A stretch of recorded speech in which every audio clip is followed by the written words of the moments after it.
4월 30일 말씀 묵상입니다. 오늘 욥기 42장 10절부터 17절의 말씀 마지막 부분이 되겠습니다. 욥이 자신의 모습을 돌아보면서 회개를 하고 친구들을 위해서도 중보를 하는 모습을 보입니다. 그리고 하나님께서는 욥을 회복시켜 주십니다. 물질의 회복, 관계의 회복, 건강의 회복. 하나님께서는 모든 회복을 허락하십니다. 이 회복은 하나님의 축복이고 선물이었습니다. 그 회복의 내용을 함께 살펴보도록 하겠습니다. 10절 말씀입니다. 욥이 그의 친구들을 위하여 기도할 때 여호와께서 욥의 곤경을 돌이키시고 여호와께서 욥에게 이전 모든 소유보다 갑절이나 주신지라. 욥은 친구들과의 변론을 통해서 자신에게는 고난을 받을 만한 그런 죄를 지은 적이 없다고 이야기했었습니다. 자신 있게 말해왔습니다. 그런데 하나님께서 말씀해 주시는 교훈을 듣고 나서 자신의 생각과 말이 얼마나 어리석었는지를 깨닫게 됩니다. 자신의 태도를 반성하게 되고 회개하게 됩니다. 그리고 친구들을 위해서 중보기도까지 해주는 단계에 이릅니다. 하나님께서는 그렇게 회개한 욥에게 회복을 약속하시고 회복을 주셨습니다. 그 회복은 하나님께서 주시는 축복이었던 것이죠. 그가 가졌던 많은 물질을 갑절로 다시 회복해 주셨습니다. 욥의 고난은 정말 심각했지만 그 고난을 통하여서 결국에는 갑절의 은혜를 받게 되는 기회가 된 것이죠. 그것을 봤을 때 고난 그 자체가 목적이 아니라 회복을 받는, 축복을 받는 단계에 이를 수도 있겠다라는 생각이 듭니다. 고난은 우리에게 즐겁지 않지만 그 고난을 인내하고 견딘 후에 우리에게 주시는 하나님의 그 큰 복을 누리는 것을 기대하면서 고난에 대해서도 매우 괴롭지만 축복이라고 생각할 수 있는 우리의 마음이 있었으면 좋겠습니다. 나의 삶이 고난으로 가득 찼을 때, 뭔가 앞이 보이지 않을 것 같은 어려운 상황에 있을 때 힘들지만 그 고난을 통과하여서 하나님의 복을 받을 수 있다는 그 기대만으로도 우리에게 큰 힘이 되리라 믿습니다. 11절입니다. 이에 그의 모든 형제와 자매와 이전에 알던 이들이 다 와서 그의 집에서 그와 함께 음식을 먹고 여호와께서 그에게 내리신 모든 재앙에 관하여 그를 위하여 슬퍼하며 위로하고 각각 캐시타 하나씩과 금고리 하나씩을 주었더라. 욥이 고난에서 회복되었을 때 그를 멀리하던 사람들이 다시 욥에게로 돌아왔습니다. 그리고 예전의 관계를 다시 회복하게 됩니다. 욥이 사람들에게 어떤 다른 태도를 취했거나 뭔가 달라진 모습을 보이지 않았습니다. 그저 욥이 한 것은 하나님과의 관계를 회복했던 것뿐입니다. 하나님과의 관계가 회복되었을 때 인간관계가 회복되는 원리를 오늘 욥기 마지막 부분을 통해서 우리가 알 수 있습니다. 하나님과의 관계가 올바르지 못하다면 인간관계도 어려워지는 것입니다. 하나님과의 관계가 바르지 못하다면 사람들 사이에서도 뭔가 모르게 왠지 껄끄럽고 뭔가 불편하기 시작하는 것이죠. 우리의 삶에 있어서 인간관계를 잘하기 위해서는 먼저 하나님과 나와의 관계를 올바로 정립해야 할 것입니다.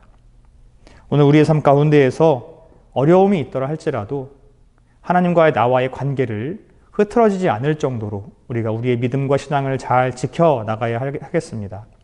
상황은 어렵지만 하나님은 여전히 우리를 사랑하시고 하나님은 여전히 우리에게 가장 좋은 것을 허락하시는 분이십니다.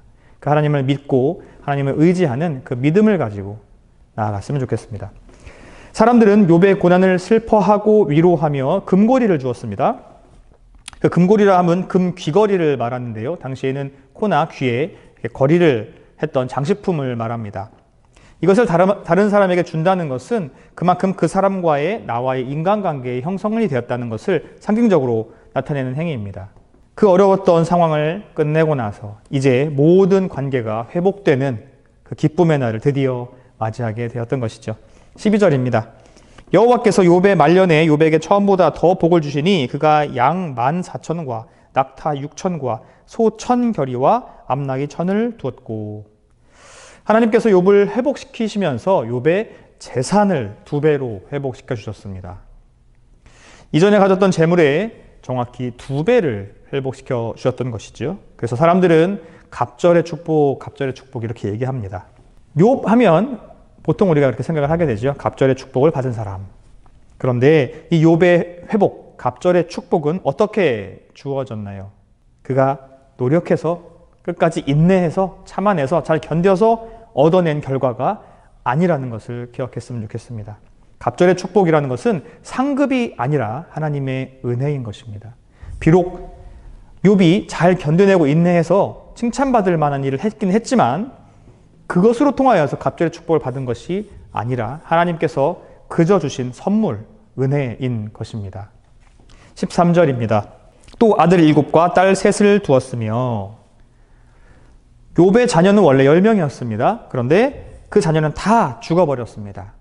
이제 하나님께서 욥을 회복시키면서 다시 10자녀를 선물로 주셨습니다. 갑절의 축복을 주신 하나님께서 왜 자녀는 갑절로 2배로 20명 이렇게 주시지 않았을까요? 죽은 자녀라 할지라도 그들은 여전히 죽었지만 욥의 자녀이기 때문입니다.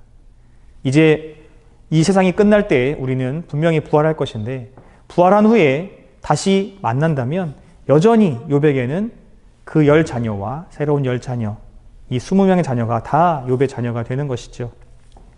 여러 가지 이유가 있겠지만 그 자녀들을 다시 만날 수 있는 희망이 그들에겐 있었고 또한 그 자녀의 축복 또한 갑절의 축복으로 우리가 이해할 수 있겠습니다.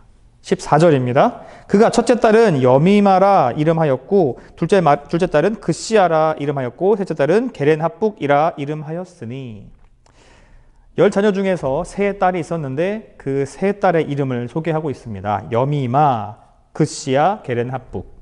그 딸의 이름들을 이렇게 적어놓은 이유가 있었겠죠. 그 이름의 뜻을 한번 살펴보겠습니다. 여미마라는 이름의 뜻은 비둘기입니다. 그시아, 향이 나는 개수나무, 그리고 게렌합북은 화장할 때 쓰는 물감, 이런 뜻입니다. 여미마, 그시아, 게렌합북 이 셋 다 예쁜 말들을 붙여놨습니다. 비둘기, 향이 나는 개수나무, 화장, 물감. 어떤 것을 뜻할까요? 그 딸들의 미모가 매우 아름다웠다라는 것을 그 이름으로 볼 수 있겠습니다. 당시 근동에서 여성의 아름다움은 그 복을 이야기했습니다. 욥에게 아름다운 딸들을 주셨다는 것은 욥에게 큰 복이 주어졌다라는 말과 같은 말입니다. 15절입니다. 모든 땅에서 욥의 딸들처럼 아리따운 여자가 없었더라. 그들의 아버지가 그들에게 그들의 오라비들처럼 기업을 주었더라. 아들 얘기는 없고 딸 얘기가 계속 이어집니다. 왜냐하면 딸 얘기가 더 임팩트가 있기 때문인 것 같습니다. 15절 말씀을 봤더니 당시 딸에게는 상속하지 않았지만 지금 욥은 딸에게까지도 상속하는 상황을 보여주고 있습니다. 딸에게 상속했다는 말은 여러 가지 의미가 있겠지만 그 중에 가장 중요한 것은 딸들의 외모뿐만 아니라 그들에게도 실력과 인격이 뛰어났기 때문에 그렇게 상속을 했다라고 볼 수 있을 것 같습니다. 그리고 그것보다 더 중요한 것은 욥의 자녀 사랑이 아들과 딸에게 공평했음을 알 수 있는 것이겠죠.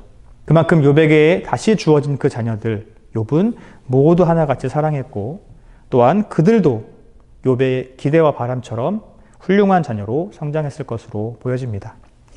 마지막 16절, 17절 말씀입니다. 그 후에 욥이 140년을 살며 아들과 손자 4대를 보았고 욥이 늙어 나이가 차서 죽었더라. 욥이 아무것도 남지 않고 건강까지 위태로운 상황까지 몰려갔었습니다. 이제 죽음을 보아야만 하는 그런 상황까지 갔었죠. 그런데 그때를 잘 인내하고 견뎌서 지금은 다시 하나님의 복을 받고 모든 것을 회복한 상태입니다. 장수의 복을 누리게 됐습니다. 하나님의 복을 공식처럼 생각하면 안 되겠지만 분명한 것은 하나님께서는 하나님을 잘 믿는 사람들, 잘 섬기는 사람들, 온전하게 하나님을 섬기는 사람들에게 장수의 복을 허락하신다고 말씀하셨습니다. 욥의 고난이 70세쯤에 시작된 것으로 보여집니다. 그리고 그 후에 140년이나 또 살았습니다.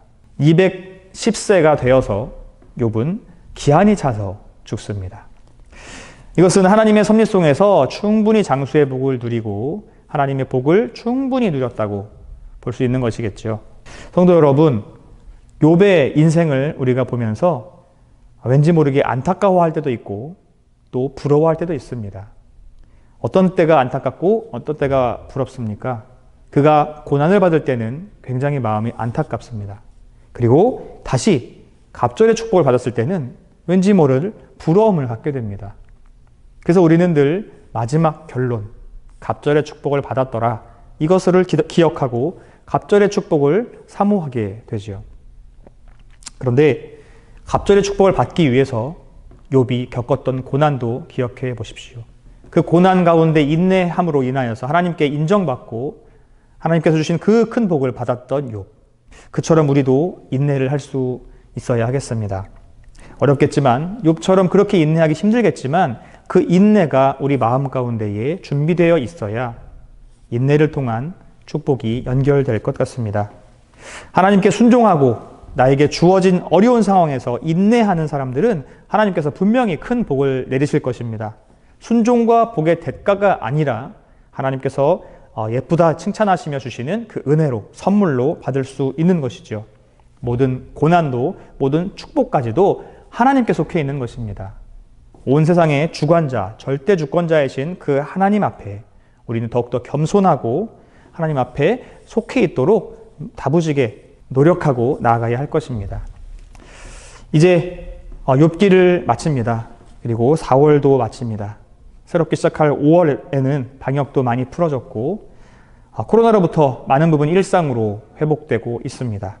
이제 5월에 하나님께서 욥에게 주셨던 그 회복처럼 우리 삶 가운데서도 큰 회복이 있기를 하나님 앞에 소망해 봅니다. 코로나로 지쳐있는 우리의 삶과 신앙에 하나님께서 큰 복을 주셔서 다시 한번 일어나서 그 회복된 삶을 잘 누리며 더욱더 하나님 앞에 기쁨으로 찬양하며 예배하는 우리의 5월이 되었으면 좋겠습니다. 욥을 보면서 우리가 힘들었던 것, 마음이 어려웠던 것, 불편했던 것 많이 있었습니다. 친구들이 욥에게 했던 말들, 이해하지 못하고 머리로만 계산해서 말하는 그런 말들, 마음 아프겠던 말들, 우리 삶에도 그런 말들이 많이 있을 줄 압니다. 그러나 그것을 잘 견디고 인내하고 하나님 앞에 가지고 나아가야 하겠습니다. 결론은 하나님께서 우리에게 주실 큰 복이 기다리고 있다는 것을 우리가 기대하고 살았으면 좋겠습니다. 새로 맞이하는 5월을 준비하며 또 그 5월 가운데 하나님께서 큰 복을 주실 것을 기대하며 오늘 하루도 하나님께 우리의 모든 것을 맡겨드리고 주권자임을 인정하고 하나님께 순종하고 겸손한 마음으로 나아가는 우리 모두가 되었으면 좋겠습니다.